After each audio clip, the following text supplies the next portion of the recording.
Hey guys, today I thought I'd make a video on the rising prices of Milsurps. For those of you out there like me who collect, old Milsurp rifles and even handguns, we know, especially those of us who've been doing it for years, that these prices just are steadily going up. Basically, the good old days of finding inexpensive Milsurps are just about over. Now, there are those instances where you might find a deal out there, if you're in the right place at the right time. But as far as going to a gun store or a gun show and finding reasonably priced Milsurps, you're really not going to find that much anymore. I know a lot of it depends on what area of the country you might live in and everything, but as a whole, though, the good old days are pretty much over. That's not me being negative, and I don't want to come across negative. I'm just being honest. It is what it is.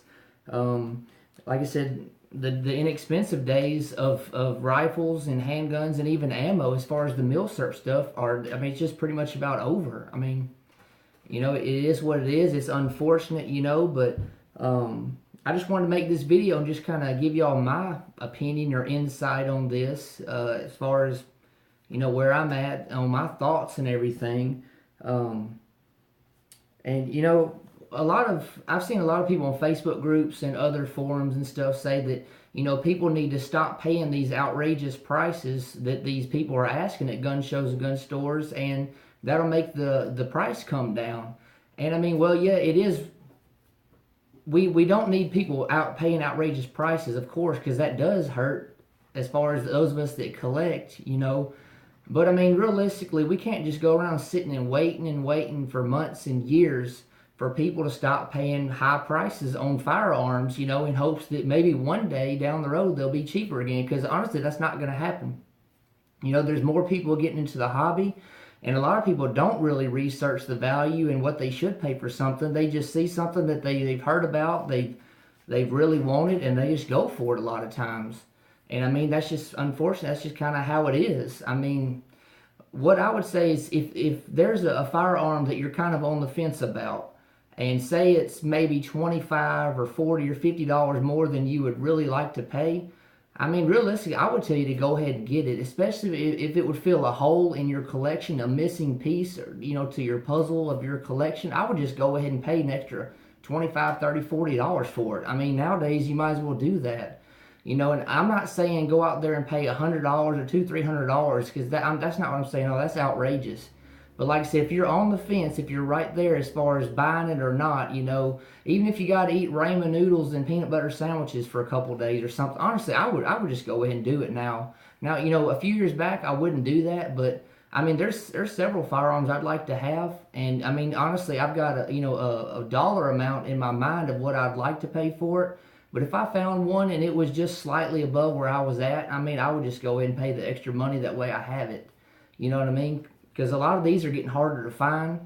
And when you do find them, they are outrageously priced. But we can't just always expect to find deals and steals out there, because that's not realistic. It's just not. And I would even say, be more picky about what you buy. Instead of wanting all these different things, just think more and narrow down what you really want to have more quality and I guess better valued items in your collection, instead of just a little bit of everything. I have a little bit of everything in my collection, but there's some firearms I basically checked off my list of want items. I'm like, you know what? I don't necessarily need to have that one. I really don't want it that much anymore as I used to. I'd rather, have my money for something else that I really, really want. You know what I mean?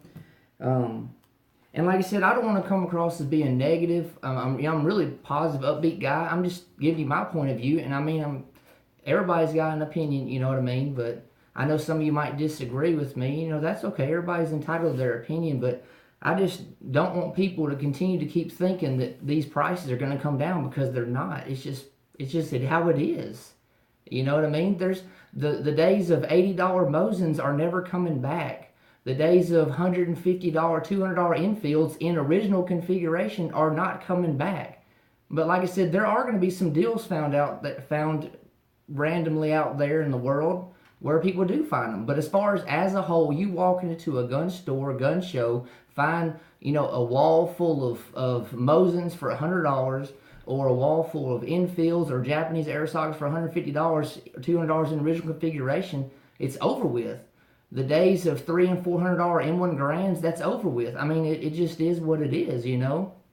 So I would encourage you guys, you know, to be more picky about what you buy, you know what I mean, and save your money for nicer quality items. And like I said, if there's an item you're on the fence about, $25, just go ahead and get it, pay it, you know, just do it. But and like I said, like I touched on earlier, you know, there are people who jack up the price or whatever and try to take advantage of people in gun shows and gun stores. And you know, there's people every day, you know, a sucker born every day is the saying.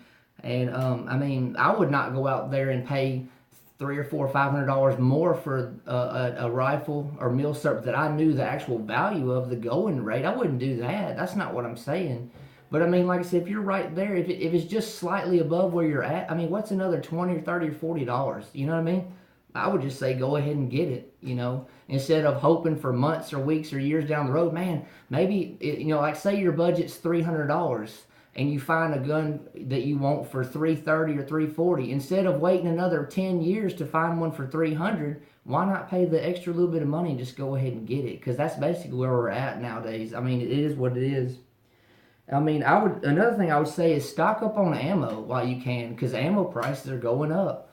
You know, I mean, if you can get a pretty good deal on some ammo, just go ahead and buy some, even if it's just a little bit at a time. Now, I'm not saying hoard ammo, and honestly, I'm against hoarding ammo. And what I mean by hoarding is, I've seen some people, they want to have like 50,000 or 100,000 rounds of the same caliber. I remember this one guy, he had like, I think he said he had like 175,000 rounds of the 7.62 54R. That's just ridiculous. I mean, that's just ridiculous.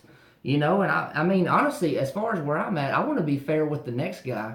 I don't want to buy up all the ammo and hoard it up, because realistically, I'm not going to be able to shoot 100,000 rounds of ammo. It's just not realistic, you know, and I think we need to be fair somewhat to the next collector, the next guy. We need to help each other out. You know what I mean? It's like, I wouldn't want somebody else to find out, man, they bought up all the 303 British. You know, they got a pretty good price on it. They bought it all up, you know. This guy bought 100,000 rounds of 303 British. That's stupid, because he's never going to be able to shoot it all. You know, I would like to, realistically, I would love to have, you know, maybe 1,000 rounds of each caliber. And some people think that's stocking up. Some people think that's hoarding, but 1,000 rounds isn't hoarding. But I mean, I wouldn't want to have, you know, 15 or 20,000 rounds of each caliber, because honestly, I don't shoot enough. I know there are guys that shoot more than me, and I want to start shooting more, but I'm just like, you know, that's just not realistic in my opinion, to just hoard ammo and just have pallets, or an attic full or a garage full of just hundreds and thousands of rounds of ammo. That's just, to me, that's just silly. I mean, it is what it is. You know, I just don't agree with that. But anyways, guys, I don't want to make this a real long video. You know, it's getting lengthy already. But that's just where I'm at. Like I said, the good old days are gone. You know, the days of cheap Milsurps are gone. The Mosins, the Enfields, Arisakas, you know, it's just, they're going to continue to go up. And like I said, that's just the truth. And a lot of people, you know, don't like to hear the truth. And I'm trying to come across positive, you know, not be negative. But the good old days are over. Inexpensive Milsurps are done and pretty much over with. Now, there's going to be some guys, well, you can buy a sporterized one for $150 and you can put $150, $200 in. Okay, well, I mean, there's people that do that. I mean, that's cool that y'all restore stuff. That's awesome. It really is. I'm not against it at all, you know, but I mean, realistically, to restore one, by the time you buy everything you need, the new stock and the parts and everything, I mean, you're already up there $300, $400, $500 range a lot of times, depending on what it is. You know what I mean? But as far as original configuration rifles and handguns and everything, you're just, I mean, unless you're right place, right time, there are going to be deals found. There are, but I'm talking about in general, as a whole, gun shows, the $150, $200, I mean, those days are over.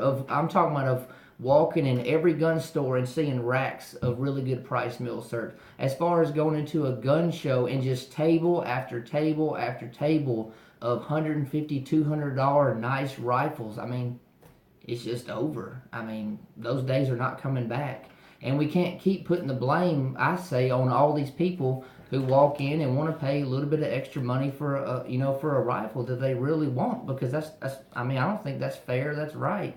But then again, I'm not talking about people that pay $300, $400, $500 more.